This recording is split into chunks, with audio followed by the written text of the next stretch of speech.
Hello everyone. तो आज हम एक नया टॉपिक स्टार्ट कर रहे हैं, that is metals and non metals. तो मेटल्स एंड नॉन मेटल्स को तो हम पढ़ेंगे, ठीक है, उनके बारे में, उनकी प्रॉपर्टीज़ को हम पढ़ेंगे, कैसे मिलते हैं। प्रेजेंटली आप ये बताओ कि आपके सामने जो ये इमेज आपको दिखाई दे रही है, इसको देख के आपको क्या लग रहा है? पहाड़ दिखाई दे रहे हैं, बर्फ़ पड़ी है, बीच में बहुत बड़ा सा एरिया है, एक बहुत गहरा है। ऐसा लग रहा है कि जैसे ये कुछ शायद खुदाई करके बनाया गया है, क्योंकि यहाँ पर आपको रास्ते दिख रहे हैं, ठीक है, किस तरह से रास्ते बनाए गए हैं अंदर यहाँ से बाहर जाने के लिए। तो बेसिकली ये जो एक आप देख ही सकते हो कि कितना बड़ा एरिया है ये, ठीक है, कोई छोटी मोटी जगह नहीं है, बहुत बड़ा एरिया जिसको खोद खोद के इतना गहरा किया गया है, ठीक है। इट्स अ कॉपर माइन, इसका नाम है बिंगम कैनियन ओपन पिट कॉपर माइन। तो यहाँ से हम खुदाई करके कॉपर के मिनरल्स निकालते हैं, क्योंकि कॉपर आपको डायरेक्टली तो मिलता नहीं। कोई भी मेटल है, आप कॉपर की बात करो, आयरन की बात करो, गोल्ड, सिल्वर, प्लैटिनम, कोई भी मेटल, वो आपको प्योर फॉर्म में तो मिलता नहीं है। उसके क्या मिलते हैं? मिनरल्स, ओर्स, ठीक है। तो वो खुदाई करके हमें मिलते हैं। तो उन खुदाई करके जो मिनरल्स आपको मिलेंगे, वो रॉक्स मिलेंगी, मतलब पत्थर मिलेंगे, उसमें थोड़ा थोड़ा मेटल होगा। उस मेटल को उस पत्थर से निकालना है, प्यूरिफाई करना है।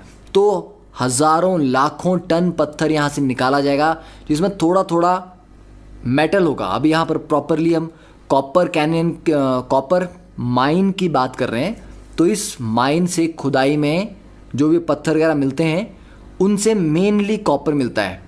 कॉपर के अलावा और भी मेटल्स मिलते हैं, गोल्ड थोड़ा मिलता है, ठीक है, मॉलिब्डेनम मिलता है, ओके। तो और भी मेटल्स कॉपर के साथ प्रेजेंट होते हैं, पर मेनली कॉपर हमें मिलता है। तो कॉपर का जो मिनरल है या जो रॉक है, वो कुछ ऐसी दिखाई देती है, जैसे यहाँ पर ये आपके सामने डायग्राम है, ग्रीन कलर का। तो इसमें कॉपर प्रेजेंट है। इसको जब हम एक सीरीज ऑफ प्रोसेसेस के थ्रू ट्रीट करते हैं, तो फाइनली आपको प्योर कॉपर मिलता है। तो इस तरह से माइनिंग से ओर्स मिलते हैं, मिनरल्स मिलते हैं, मिनरल्स से फाइनली हम नंबर ऑफ प्रोसेसेस करवा के प्योर मेटल बनाते हैं, ठीक है। वैसे ही गोल्ड आपने देखा होगा, तो आपने प्योर गोल्ड देखा है, पर कभी ये सोचा है कि गोल्ड नेचर में किस फॉर्म में एग्जिस्ट करता है? तो गोल्ड का जो ओर है, मिनरल है, वो कुछ ऐसा होता है। इस पत्थर जो आपको दिखाई दे रहा है, इसमें गोल्ड है। तो इससे गोल्ड को निकालना है और बाकी की जो इम्प्योरिटीज़ हैं उनको डिस्कार्ड कर देना है, ठीक है। तो इम्प्योरिटीज़ से गोल्ड को यहाँ पर अलग करना है। तो ये आपको फाइनली गोल्ड मिलेगा। इसको फर्दर और प्यूरिफाई किया जाएगा अभी, ठीक है। तो दिस इज द प्रोसेस कि किस तरह से हमें मेटल्स मिलते हैं। अब बात रही कि मेटल्स के बारे में हम पढ़ क्यों रहे हैं। अब आप day to day life imagine करो, कुछ भी जो आप यूज़ करते हैं, सुबह खाना बनता है तो मेटल के बर्तनों में बनता है, ठीक है। जिस गाड़ी में आप ट्रैवल करते हो, स्कूल जाते हो, स्कूल से आते हो, वो गाड़ियाँ, बसेस, टू व्हीलर्स सारे मेटल से बने हैं, ठीक है। आपके मोबाइल्स की बात करें, लैपटॉप्स की बात करें, घर पे जो बहुत सारे इक्विपमेंट्स हैं, घर बन रहा है आपका, तो उसमें क्या है? स्टील लगा हुआ है, सरिया लगा हुआ है, ठीक है। तो मेटल्स की हमारी डे टू डे लाइफ में जो यूजेज है, जो इम्पॉर्टेंस है, वो बहुत ज़्यादा हो चुकी है। क्लियर? अब मेटल्स की जब हम प्रॉपर्टी स्टडी करेंगे, अब आपने कभी सोचा कि एयरक्राफ्ट में कौन सा मेटल लगता होगा? नॉर्मल लोहे से बना देते हैं कि नॉर्मल एल्यूमिनियम से बना देते हैं, कि कौन सा मेटल लगाएंगे? तो एक पर्टिकुलर पर्पस के लिए एक ही तरह का मेटल चाहिए होता है। जब आप वायरिंग देखते हो, तो घर में जो वायरिंग होती है या कहीं पर भी इलेक्ट्रिकल वायरिंग है, वायरिंग किस मेटल की होती है? कॉपर की होती है। तो ऐसा क्या रीज़न है कि वायरिंग में कॉपर ही यूज़ करते हैं, कोई और मेटल क्यों नहीं यूज़ करते? तो इसका रीज़न है कि हर मेटल की एक स्पेसिफिक प्रॉपर्टी होती है, ठीक है। तो आपको क्या काम करना है, उसके लिए किस तरह की प्रॉपर्टी चाहिए, वही वाला मेटल आप यूज़ करोगे। तो एयरक्राफ्ट बनाने में हमें बहुत लाइट वेट और बहुत स्ट्रॉन्ग, मतलब हल्का भी होना चाहिए पर बहुत स्ट्रॉन्ग भी होना चाहिए, ऐसे मेटल चाहिए होते हैं। तो वो बेसिक मेटल नहीं होते, वो वहाँ हम अलॉय यूज़ करते हैं, ठीक है, मिक्सचर ऑफ मेटल्स। ठीक है, तो मेटल्स की प्रॉपर्टी को जानना बहुत ज़रूरी है। आप कल को किसी भी मेटल का बर्तन बना के तो यूज़ करना स्टार्ट नहीं कर दोगे, ठीक है। गाड़ी बनाना है तो गाड़ी आप सोडियम के मेटल से तो नहीं बनाओगे, ओके। तो कहाँ पर कौन से मेटल को यूज़ करना है, ये हमें इंफॉर्मेशन कहाँ से मिलती है, उनकी प्रॉपर्टीज़ को स्टडी करके। तो अगर हम मेटल्स की डिस्कवरी की बात करें तो प्री हिस्टोरिक टाइम से इंसान ने मेटल्स को डिस्कवर करना स्टार्ट किया। तो स्टोन एज में हमारे पास क्या था, स्टोन एज में कुछ ऐसा था जैसा आपको यहाँ पर ही दिखाई दे रहा है इस इमेज में, लकड़ी पत्थर था। तो जो भी आपके टूल्स बनते थे, ठीक है, वो सभी पत्थर से बनते थे। पत्थर को शार्प कर करके अलग अलग शेप दे के हम हथियार बनाते थे, टूल्स बनाते थे शिकार करने के लिए। फिर स्टोन एज के बाद धीरे धीरे और डेवलपमेंट हुई, ब्रॉन्ज एज, आयरन एज। तो ब्रॉन्ज एज में कॉपर में टिन ऐड करके ब्रॉन्ज बनाया जाता था, ठीक है। उनको नहीं पता था कि ये क्या कर रहे हैं, बट ठीक है, दैट वाज एक्चुअली ब्रॉन्ज। तो ब्रॉन्ज एज में ब्रॉन्ज अलॉय के टूल्स बनने लगे, वेपन्स बनने लगे, ठीक है। आयरन एज में आयरन के वेपन्स बनने लगे, ठीक है। तो धीरे धीरे मेटल्स डिस्कवर हुए, बहुत पुराने समय से मेटल्स यूज़ हो रहे हैं। और आज की डेट में मेटल्स हमारी डे टू डे लाइफ में बहुत ज़्यादा यूज़ होते हैं, और मेटल्स नॉन मेटल्स के साथ कॉम्बिनेशन में यूज़ होते हैं। सबसे अच्छा जो एग्जांपल आपके लिए है दैट इज़ मोबाइल। आजकल के मोबाइल्स आपने सुना होगा मैग्नीशियम के बने होते हैं, मैग्नीशियम अलॉय है, एयरक्राफ्ट ग्रेड एल्यूमिनियम है, ठीक है। उसके साथ कुछ कंपोजिट मटेरियल्स लगे हुए हैं, किसी में ग्लास लगा हुआ है। तो मोबाइल्स में जो मटेरियल यूज़ होते हैं वहाँ पर मेटल्स और नॉन मेटल का बहुत अच्छा कॉम्बिनेशन देखने को मिलता है, ठीक है। तो अब हम बात करते हैं कि मोस्ट मेटल्स नेचर में कैसे मिलते हैं। फ्री नहीं मिलते, मतलब प्योर फॉर्म में नहीं मिलते, दे अकर एज मिनरल्स। मिनरल्स क्या होते हैं, जो आपको मैंने पत्थर जैसे दिखाए थे वैसे रॉक टाइप स्ट्रक्चर्स, उनको बोलते हैं मिनरल्स। तो मिनरल डिपॉजिट्स फ्रॉम विच, तो मिनरल्स बहुत होते हैं। जैसे एक ही मेटल के 4, 5, 6 मिनरल्स हो सकते हैं, पर उनमें से सबसे आसानी से या सबसे सस्ते तरीके से मेटल जिससे निकाला जा सके उसको बोलेंगे ओर। मतलब एक मेटल के मान लो 5 मिनरल्स हैं, ठीक है। तो 5 मिनरल्स में से सबसे मेटल को निकालना बराबर आसान तो नहीं होगा। हो सकता है कि एक मिनरल से निकालना मुश्किल हो, दूसरे से निकालना आसान हो। तो जिस मिनरल से सबसे इकोनॉमिकली कम पैसे में मेटल को निकाला जा सके, प्रोड्यूस किया जा सके, उस मिनरल को ओर कहा जाता है। समझ गए। तो मिनरल्स एक से ज़्यादा हो सकते हैं, पर ओर जनरली 1 या 2 ही रहते हैं, कम रहते हैं। मिनरल्स हमेशा ज़्यादा रहते हैं, ठीक है। तो इतना बात क्लियर है। नेक्स्ट, अब ओर में होता क्या है। ओर से आपको मेटल को निकालना है, तो ओर में मेटल कंटेनिंग मिनरल होगा और साथ में कुछ इम्प्योरिटीज़ होंगी। इम्प्योरिटीज़ में जैसे कचरा है, मतलब मिट्टी है, और कोई लेस इंपॉर्टेंट मेटल्स हैं, ठीक है। तो इम्प्योरिटीज़ होती हैं अलग अलग। उन इम्प्योरिटीज़ को बाहर निकालना पड़ता है, क्योंकि इम्प्योरिटीज़ को बाहर निकालोगे तभी तो प्योर मेटल रहेगा पीछे, ठीक है। इन इम्प्योरिटीज़ को कहा जाता है गैंग, GANGUE, ठीक है। तो ओर में क्या होता है, मेटल कंटेनिंग मिनरल्स होते हैं और इम्प्योरिटीज होती हैं, इसको कलेक्टिवली हम बोलते हैं गैंग। अब मिनरल्स का कुछ एग्जांपल यहाँ पर हम टेबल में देख सकते हैं कि मेटल का ओर क्या है और उसका फॉर्मूला क्या है।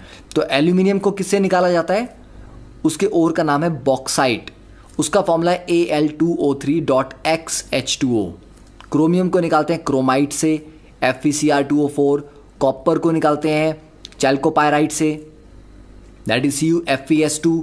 आयरन को निकालते हैं हेमेटाइट से, लेड के लिए गैलेना, मैंगनीज के लिए pyrolusite, mercury cinnabar, tin cassiterite, titanium rutile या इल्मेनाइट, जिंक स्फेलेराइट। ये सारे के सारे सुनने में आपको अच्छे लगे ना लगे, बट डेफिनेटली ये याद तो करने पड़ेंगे, क्योंकि नेक्स्ट ईयर 11th में आपको कुछ मिनरल्स के बारे में इंफॉर्मेशन मिलेगी, और 12th में तो उसके ऊपर पूरा एक चैप्टर है मेटलर्जी। तो ये याद करने ही हैं। तो अभी अगर आप इनको थोड़ा अच्छे से पढ़ के लिख के प्रैक्टिस करोगे तो अच्छा होगा, क्योंकि अभी प्रैक्टिस करोगे तो कुछ चीज़ें याद रह जाएंगी, बाद में आसानी होगी, ठीक है, तो जो करना ही करना है, कल करना है, परसों करना है, इट्स बेटर कि आज से ही पढ़ना स्टार्ट कर दिया जाए। ठीक है, अब यहां पर इस लिस्ट को देख के आपको एक चीज लगी होगी, एल्यूमिनियम का जो ओर है उसमें एल्यूमिनियम किसके साथ बॉन्डेड है? ऑक्सीजन के साथ, मतलब ये ऑक्साइड है एल्यूमिनियम का।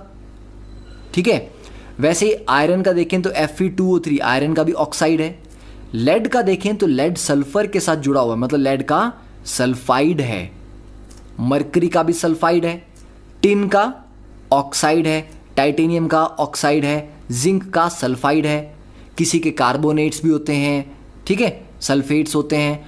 तो और अलग अलग तरीके के हो सकते हैं। ठीक है, तो वो यहाँ पर इस डायग्राम से आपको पता लगेगा कि अब हम पीरियोडिक टेबल में अलग अलग मेटल्स की बात करते हैं, जैसे कि एस ब्लॉक है। ठीक है, ये पहले और दूसरे ग्रुप को मिला के बोलते हैं एस ब्लॉक। तो एस ब्लॉक के मेटल्स मेनली क्लोराइड्स, सिलिकेट्स और कार्बोनेट्स की फॉर्म में मिलते हैं। जैसे यहाँ पर ये कलर दिया गया ब्लू कलर, किसका है? सिलिकेट्स का। मतलब लिथियम किससे मिलेगा? उसके सिलिकेट्स से मिलेगा। Sodium light green, light green किसका है? क्लोराइड। मतलब सोडियम किससे निकालते हैं हम? उसके क्लोराइड से, मतलब NaCl से। पोटाशियम किससे निकालते हैं? K stand for potassium. Potassium किससे निकालते हैं? वो भी क्लोराइड, मतलब KCl से। रुबिडियम उसके सिलिकेट से, सीजियम को सिलिकेट से, बेरिलियम को भी सिलिकेट से। मैग्नीशियम, कैल्शियम, स्ट्रॉन्शियम, बेरियम, इनको किससे निकाल रहे हैं? उनके कार्बोनेट से। जैसे कैल्शियम कार्बोनेट है, मार्बल जो घर में यूज़ करते हैं उसका फॉर्मूला क्या होता है? CaCO3, that is calcium carbonate. तो कैल्शियम को एक्सट्रैक्ट करने के लिए उसके कार्बोनेट्स को यूज़ किया जाता है। तो अलग अलग मेटल के और कौन से होते हैं, किसको कार्बोनेट से निकालते हैं, किसको उसके क्लोराइड से, सिलिकेट से, फॉस्फेट से, ऑक्साइड से, सल्फाइड से। और कुछ फ्री मेटल्स होते हैं, मतलब प्योर फॉर्म में मिलते हैं। जैसे गोल्ड है, गोल्ड के साथ देखो, अब आपने जो पत्थर देखा था, ऐसा नहीं है कि उस पत्थर में दिख तो रहा है ना आपको ये येलो वाला, ये गोल्ड है, इट इज़ प्योर गोल्ड। सिर्फ साथ में इम्प्योरिटीज़ हैं, मिट्टी होगी, सैंड होगी, उसको हटाना है, पीछे रह जाएगा प्योर गोल्ड। ऐसा नहीं कि गोल्ड का ऑक्सीजन के साथ या किसी और के साथ कंपाउंड बना हुआ है कि उस कंपाउंड से फिर आपको गोल्ड को अलग करना है। तो मतलब वो कंपाउंड फॉर्म में नहीं है प्योर मेटल, पर साथ में कुछ इम्प्योरिटीज़ हैं। पर सोडियम की बात करें तो सोडियम किस में है? अपने क्लोराइड में है। तो पहले NaCl से Cl को अलग करना पड़ेगा, Na को अलग करना पड़ेगा। तो पहले तो उसकी इम्प्योरिटीज़, मिट्टी वगैरह, पत्थर जो भी है उसको निकालोगे, फिर NaCl से Cl अलग करोगे, Na अलग करोगे, तब जाके सोडियम मिलेगा। ठीक है, तो ये डिफरेंस है।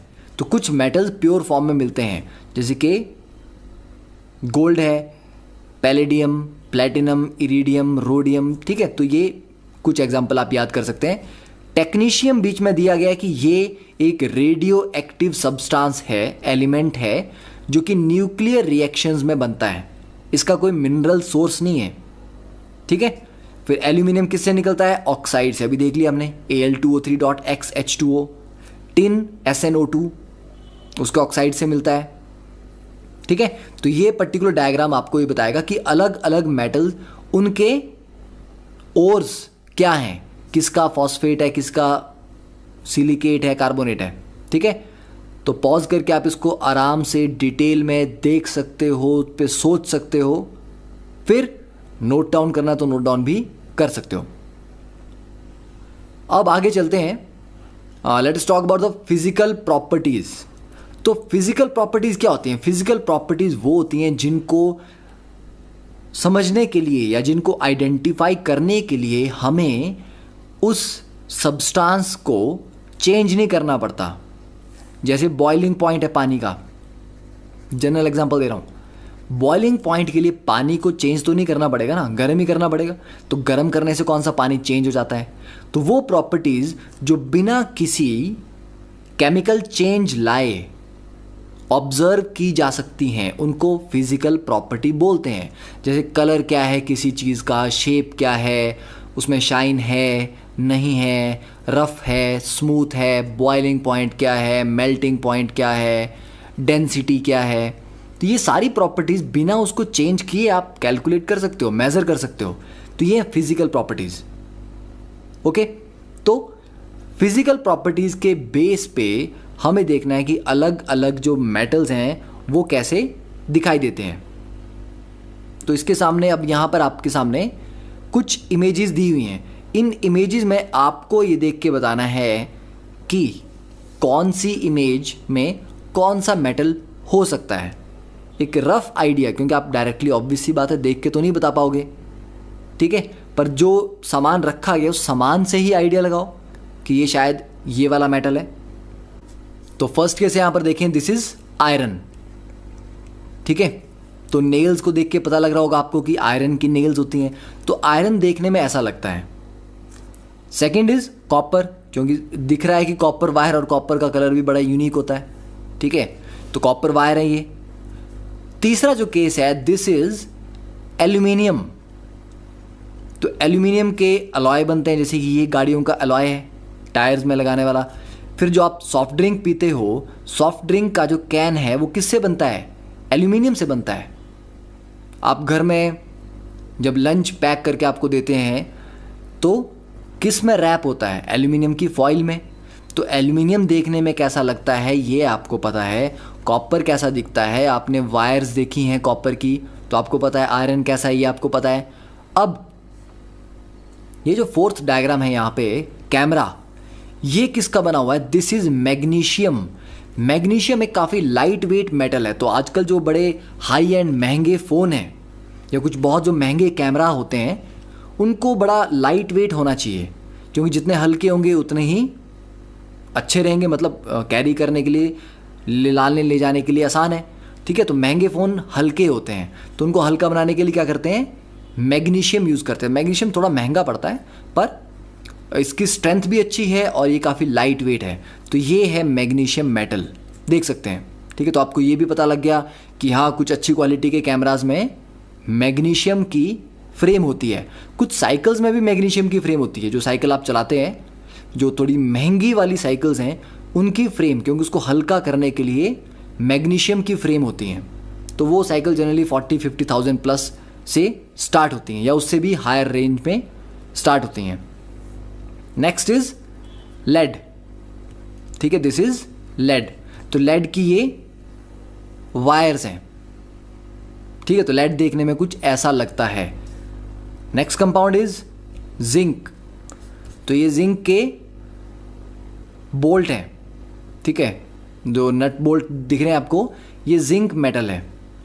देन यहां पर है हमारे पास सोडियम।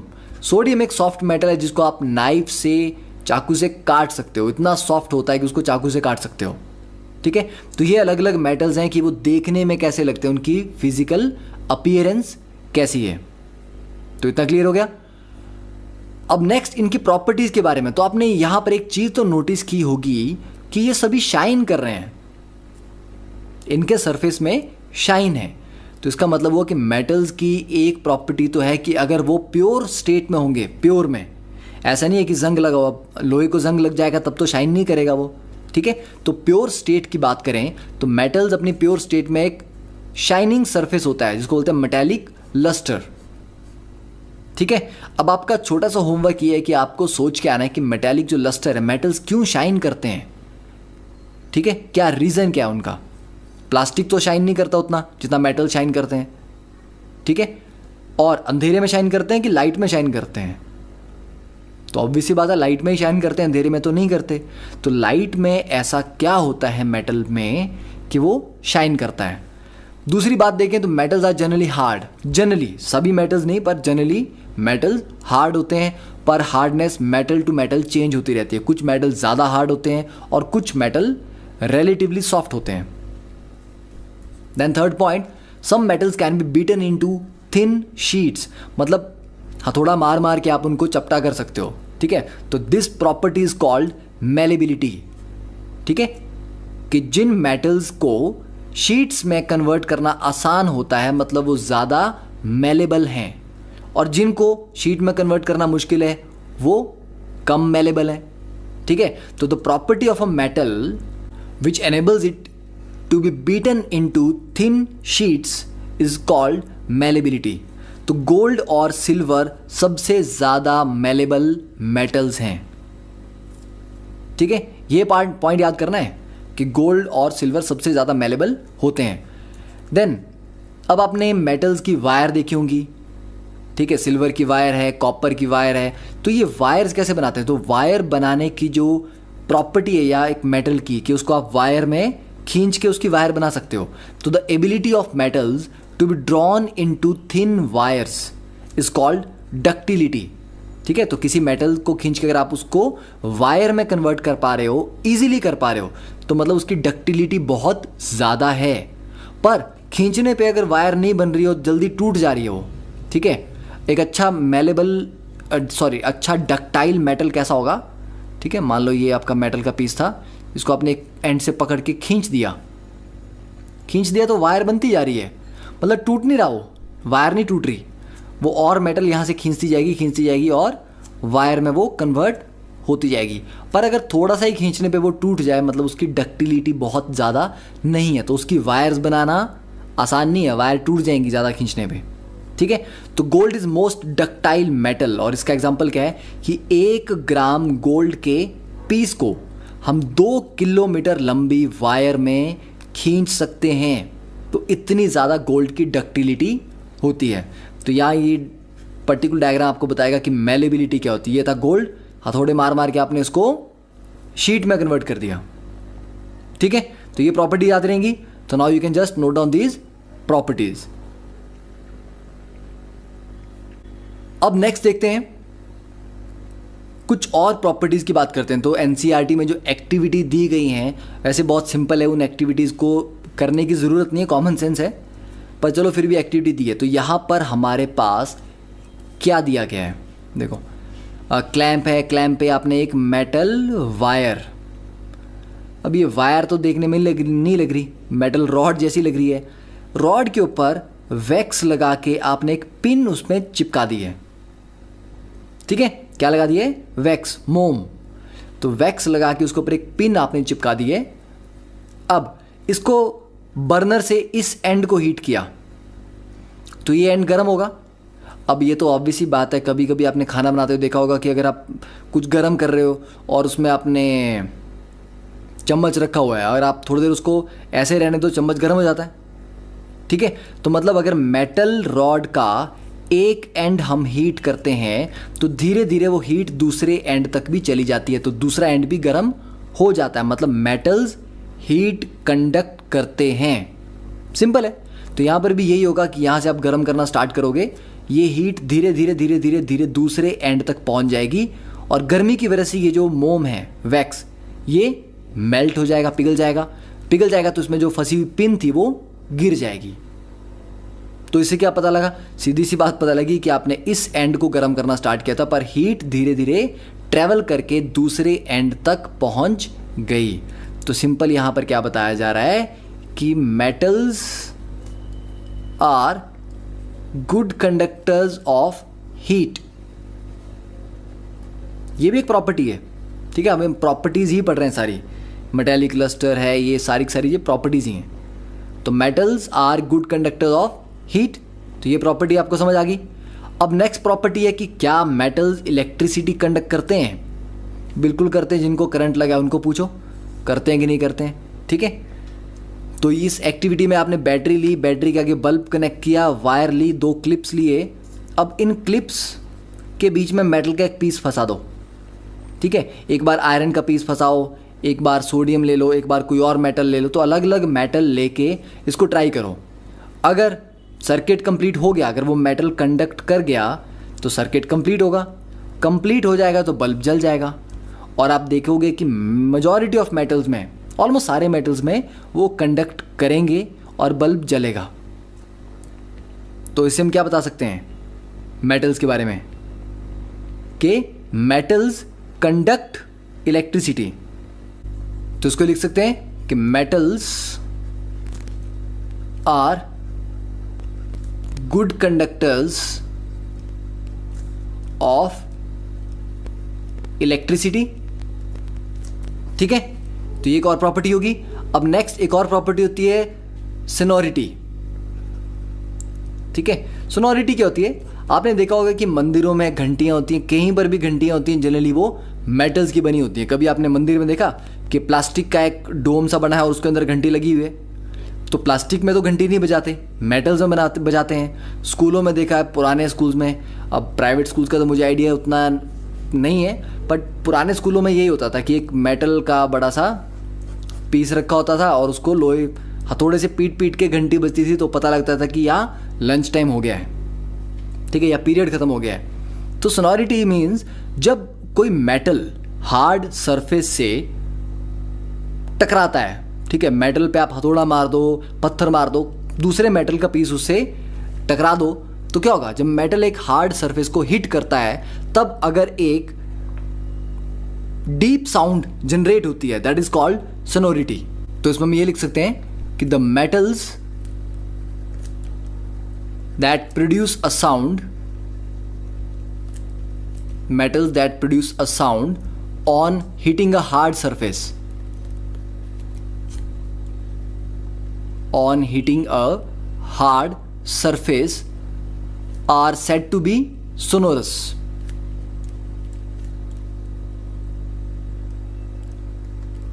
ठीक है, तो ये रीजन है कि जो बेल्स हैं वो जनरली मेटल्स की बनी होती हैं।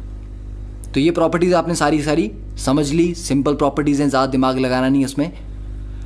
अब नेक्स्ट बात करते हैं कि वी कैन नॉट ग्रुप। अब हमने जो फिजिकल प्रॉपर्टी देखी ना, अब ये टेम्परेचर मतलब हीट को कंडक्ट करता है, इलेक्ट्रिसिटी को कंडक्ट करता है, सोनोरिटी है, फिर उसमें मेटेलिक लस्टर है, ये सारी की सारी जो प्रॉपर्टीज़ हमने पढ़ी ये फिजिकल प्रॉपर्टीज़ हैं। अब हम एलिमेंट्स को फिजिकल प्रॉपर्टीज़ के बेस पे नहीं बता सकते कि वो मेटल होगा कि नॉन मेटल है, कि कोई भी चीज़ जो चमक रही है उसमें मेटेलिक लस्टर है वो मेटल होगा, ऐसा ज़रूरी तो नहीं है कि शाइनी सरफेस सिर्फ मेटल्स का होता है। डायमंड का भी शाइनी सरफेस होता है, और भी कई नॉन मेटल्स हैं जिनका शाइनी सरफेस होता है, ठीक है।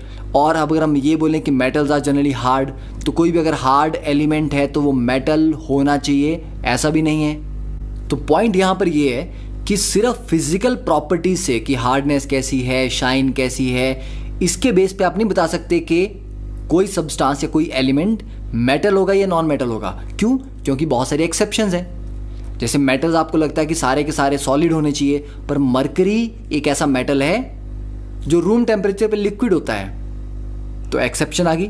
तो अगर आपको लगता है कि सिर्फ सॉलिड ही मेटल होते हैं तो मरकरी तो मेटल है, तो वो सॉलिड तो नहीं है। सेकंड, मेटल्स का जनरली मेल्टिंग पॉइंट हाई होता है, मतलब मेटल्स को बड़ा ज़्यादा हीट करना पड़ता है उनको मेल्ट करने के लिए, पर गैलियम और सीजियम का मेल्टिंग पॉइंट इतना कम है कि उनको नॉर्मल गर्मियों में भी अगर आप हाथ पे भी रखोगे ना वो पिघल जाएंगे, इतना कम उनका मेल्टिंग पॉइंट है। रूम टेम्परेचर के आसपास उनका मेल्टिंग पॉइंट होता है, तो इतना लो मेल्टिंग पॉइंट है तो भी फिर भी ये मेटल्स हैं। फिर आयोडीन अगर हम देखें तो ये है नॉन मेटल, पर ये इसमें लस्टर है, शाइन करता है आयोडीन, तो आयोडीन मेटल्स की तरह शाइन करता है पर नॉन मेटल है।